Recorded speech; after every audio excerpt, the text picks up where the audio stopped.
Assalamualaikum warahmatullahi wabarakatuh. Kami dari kelompok 9 mau mempresentasikan tema 9 dengan judul kedudukan dan fungsi hadis. Sebelumnya, perkenalkan nama saya Hanim Fitria dengan NIM terakhir 078. Perkenalkan, nama saya Muhammad Rahman Dwi Wijayanto.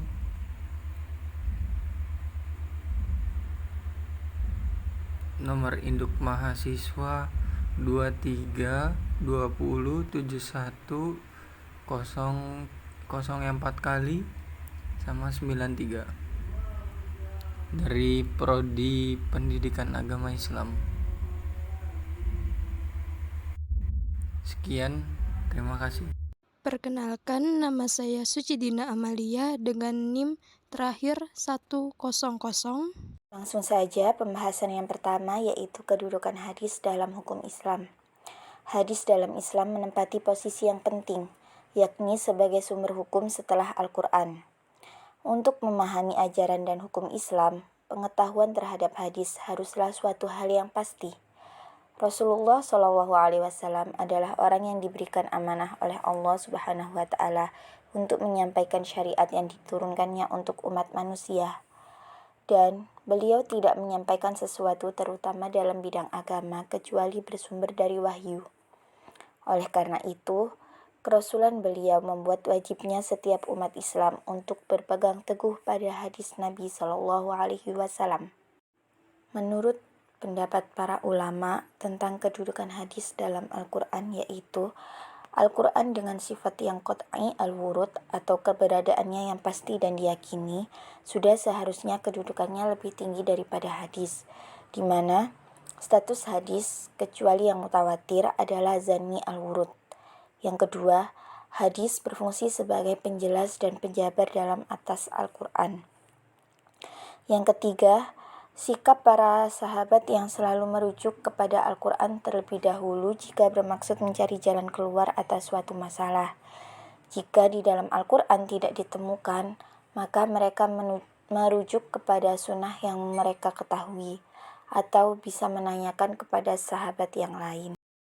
Langsung saja, untuk mengetahui sejauh mana kedudukan hadis sebagai sumber hukum Islam dapat dilihat dalam beberapa dalil, baik dalam bentuk nakli maupun akli. Yang pertama, dalil Al-Quran. Banyak ayat Al-Quran yang menerangkan tentang kewajiban mempercayai dan menerima segala yang datang dari Rasulullah SAW untuk dijadikan pedoman hidup. Di antaranya adalah perhatikan firman Allah Subhanahu wa Ta'ala dalam Quran surat Ali Imran ayat 32 yang di bawah ini berbunyi, A'udzubillahi minasyaitonirrajim. Qul ati'ullaha war rasul fa in tawallaw fa innallaha la yuhibbul kafirin. Yang artinya, katakanlah Muhammad, taatilah Allah dan Rasul-Nya. Jika kamu berpaling, ketahuilah bahwa Allah Subhanahu wa Ta'ala tidak menyukai orang-orang kafir.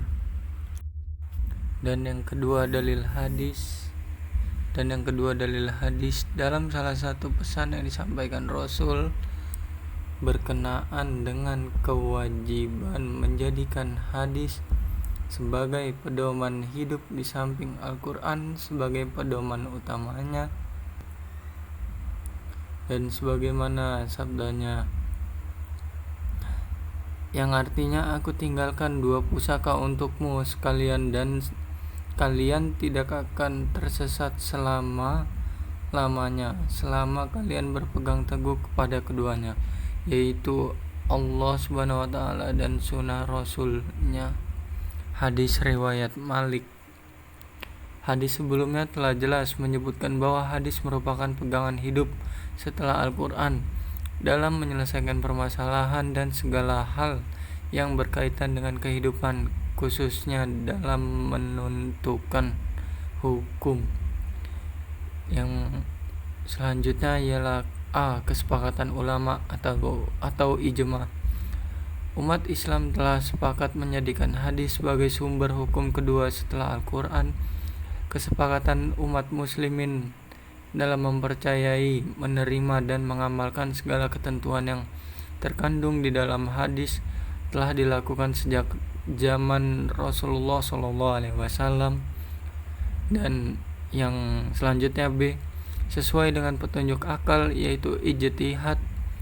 Kerasulan Muhammad SAW telah diakui dan dibenarkan oleh umat Islam di dalam mengemban misinya itu.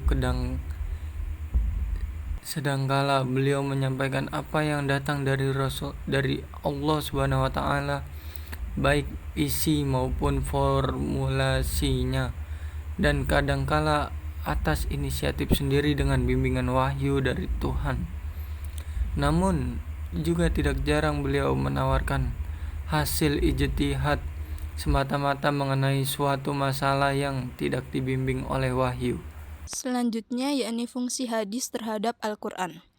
Al-Quran dan hadis sebagai pedoman hidup, sumber hukum, dan ajaran dalam Islam tidak dapat dipisahkan antara satu dengan lainnya, karena keduanya merupakan satu kesatuan.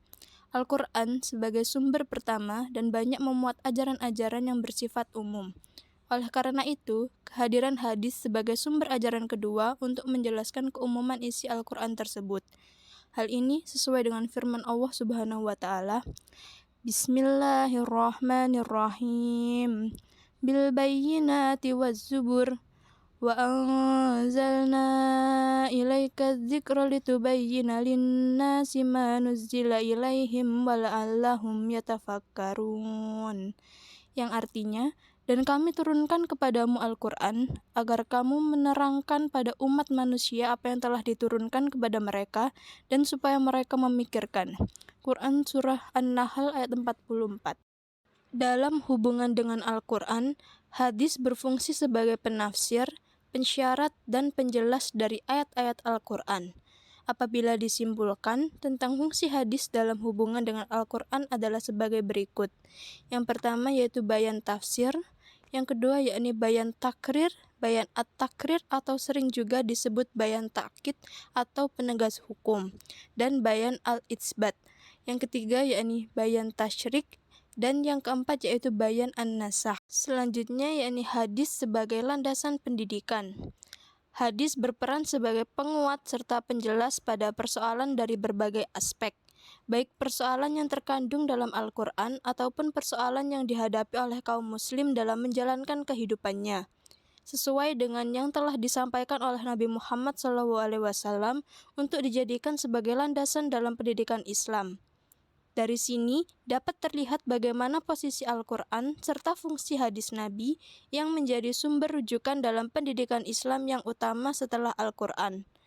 Oleh karenanya, kedudukannya menjadi inspirasi terhadap ilmu pengetahuan yang mempunyai keputusan, serta adanya penjelasan Nabi terhadap pesan-pesan ilahiyah yang tidak termuat dalam Al-Quran, ataupun yang termuat di dalam Al-Quran. Namun, masih membutuhkan penjelasan yang lebih lanjut atau lebih diperjelas agar dapat dipahaminya. Hal ini sesuai dengan yang terkandung dalam Al-Quran Surah An-Nisa ayat 80 sebagai berikut ini. Bismillahirrahmanirrahim. Man yuti'ir rasul faqad ata'allaha wa man tawalla fama arsalnaka 'alaihim hafidha. Yang artinya, barang siapa yang taat kepada Rasul, sesungguhnya dia pun taat kepada Allah. Quran Surah An-Nisa ayat 80. Dari ayat di atas, sudah sangat jelas bahwa keberadaan hadis Nabi Muhammad selain berperan sebagai penjelas terhadap Al-Quran, ia juga berperan sebagai dasar utama yang dapat dipergunakan sebagai landasan dalam mengimplementasikan pada pendidikan Islam. Kesimpulan dari materi yang kami jelaskan tadi adalah hadis merupakan sumber hukum kedua bagi umat Islam setelah Al-Quran sebagai sumber utama. Hadis juga sebagai pedoman hukum serta ajaran-ajaran yang terdapat dalam Al-Quran. Kedudukan hadis sebagai sumber hukum Islam dapat dilihat dari beberapa dalil, baik dalam bentuk nakli maupun akli. dalil Al-Quran dan dalil hadis, ijma' dan ijtihad. Fungsi hadis terhadap Al-Quran yaitu bayan tafsir, bayan takrir, bayan tasyri' dan bayan an-nasah. Kedudukan Al-Quran dan hadis merupakan rujukan utama dalam dunia pendidikan. Hadis rujukan utama bagi pendidikan Islam serta menjadi penguat serta penjelas pada seluruh permasalahan yang ada di dunia ini, baik yang terkandung dalam Al-Quran maupun persoalan yang dihadapi oleh para kaum muslimin, dengan cara menyampaikan kepada mereka serta memberikan praktek yang langsung dicontohkan oleh Nabi Muhammad SAW. Tentu hal tersebut dapat dijadikan sebagai landasan dalam pendidikan Islam. Sekian dari kami, kurang lebihnya mohon maaf. Terima kasih. Wassalamualaikum warahmatullahi wabarakatuh.